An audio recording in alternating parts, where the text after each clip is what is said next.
নমস্কার বন্ধুরা, ডোনা রান্নাঘরে সবাইকে স্বাগত। আজকের আমি দুধ আর মেরি বিস্কুট দিয়ে একটা দারুণ মজার আইসক্রিমের রেসিপি বানাবো। আর এই আইসক্রিম খেতে কিন্তু এই গরমের সময় আমরা কম বেশি সবাই পছন্দ করি, বিশেষ করে বাচ্চারা আইসক্রিম পেলে তার কোনো কিছুই চায় না। তো আজকে আমি যে আইসক্রিমটা বানাবো সেটা কিন্তু কোনো রকম মোল্ড বা কোনো রকম কেমিক্যাল রং ছাড়াই। তো আপনারা সম্পূর্ণ ভিডিওটা দেখতে থাকুন। আশা করছি আজকের ভিডিওটা দেখতে আপনাদের সবার খুবই ভালো লাগবে। তো আইসক্রিমটা বানানোর জন্য আমি কি কি উপকরণ নিয়েছি আপনাদের দেখিয়ে দিই। এখানে দেখুন 500 ml দুধ নিয়ে নিয়েছি, আর এখানে 5টা মেরি বিস্কুট নিয়ে নিয়েছি, আর এখানে হাফ বাটি চিনি নিয়ে নিয়েছি, আর এখানে দেখুন সেমাই নিয়ে নিয়েছি, জর্দা সেমাই। তো এবার আইসক্রিমটা বানানোর জন্য প্রথমে আমি উনানটা জ্বালিয়ে নেব। উনানটা জ্বালিয়ে নিচ্ছি, এবার কড়ার মধ্যে আমি চিনিটা দিয়ে দিচ্ছি। চিনি দিয়ে দিচ্ছি। এবার আমি একটা ক্যারামেল তৈরি করে নেব।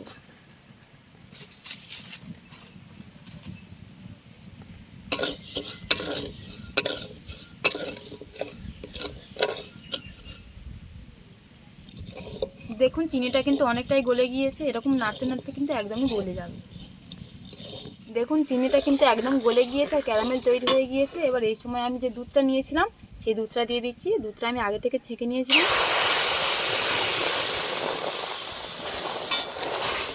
একটু নাড়লেই কিন্তু গলে যাবে ক্যারামেলটা। দুধটা দিয়ে দিয়েছি, এবার মাঝারি আঁচে আমি কিছুক্ষণ জাল করে নেব।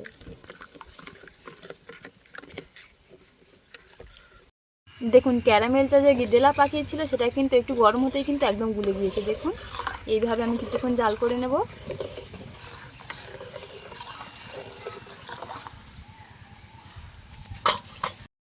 দেখুন দুধটা আমি ভালো করে কিছুক্ষণ ফুটিয়ে নিয়েছি, আর এখানে যে 5টা মেরি বিস্কুট নিয়েছিলাম সেটা এবার গুঁড়ো করে ওর মধ্যে দিয়ে দেবো। আমি এখানে হাত দিয়ে গুঁড়ো করছি, আপনারা চাইলে মিক্সিতে গুঁড়ো করে নিতে পারেন।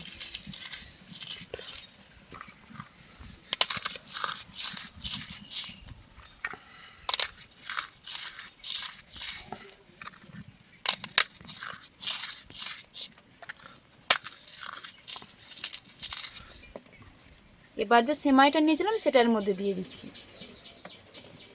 এবার কিছুক্ষণ খুব ভালো করে জাল দিয়ে দুধটা আমি ঘন করে নেব।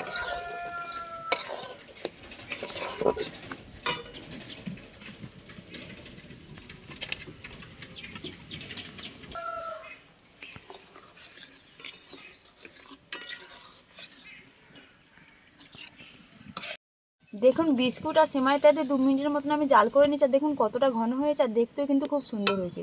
আর এখানে দেখুন কিছু কাজু বাদাম আমি ভেঙে নিয়েছি, সেটা ওর মধ্যে দিয়ে দিচ্ছি। এবার আমি নামিয়ে নেব।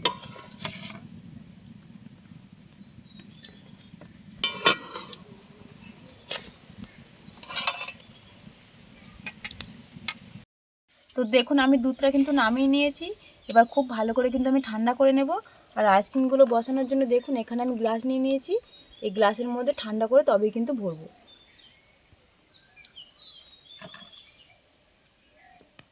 দেখুন দুধটা খুব ভালো করে আমি ঠান্ডা করে নিয়েছি। এবার গ্লাসের মধ্যে আমি ভরে নেব।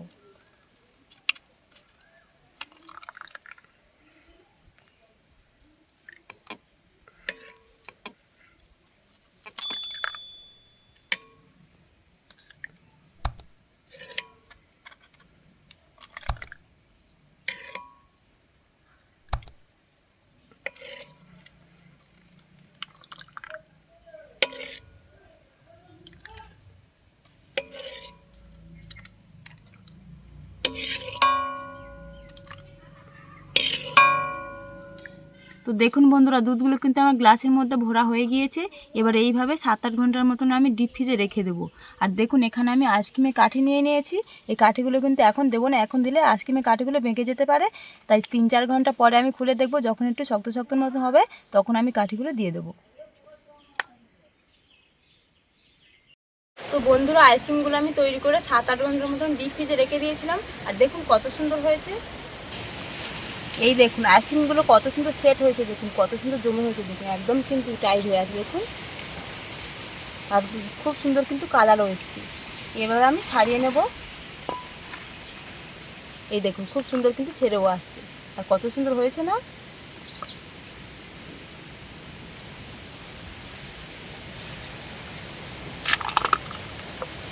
একটু চাপ দিলেই কিন্তু উঠে আসছে।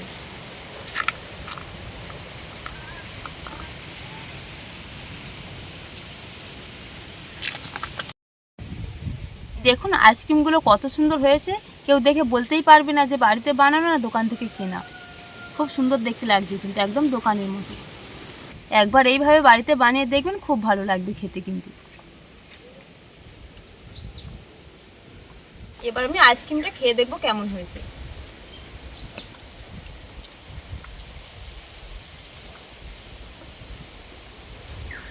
খুব সুন্দর টেস্ট হয়েছে, অসাধারণ হয়েছে, বলে বোঝাতে পারবো না কত ভালো লাগছে।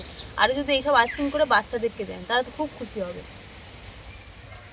দেখলেন বন্ধুরা, আজকে আমি কত সহজেই বাড়িতে মোল্ড ছাড়া বা কোনো রকম কেমিক্যাল রং ছাড়াই বাড়িতে কত সুন্দর আইসক্রিম বানিয়ে ফেললাম। আপনারাও এরকম করে বানাবেন, দেখবেন তাহলে ছোট থেকে বড় কিন্তু সবাই খেতে খুব পছন্দ করবে। আজকে আমার এই দুধ আর মেরি বিস্কুট দিয়ে আইসক্রিমের রেসিপিটা যদি আপনাদের ভালো লেগে থাকে তাহলে ভিডিওটাকে লাইক করবেন। আমারও নতুন নতুন ভিডিও পেতে চ্যানেলটি সাবস্ক্রাইব করে পাশে থাকা বেল আইকনটি প্রেস করবেন। আর আমার ভিডিওটা সম্পূর্ণ দেখবেন, আশা করছি সবার ভালো লাগবে। আজকের মতন ভিডিওটা এখানেই শেষ করছি।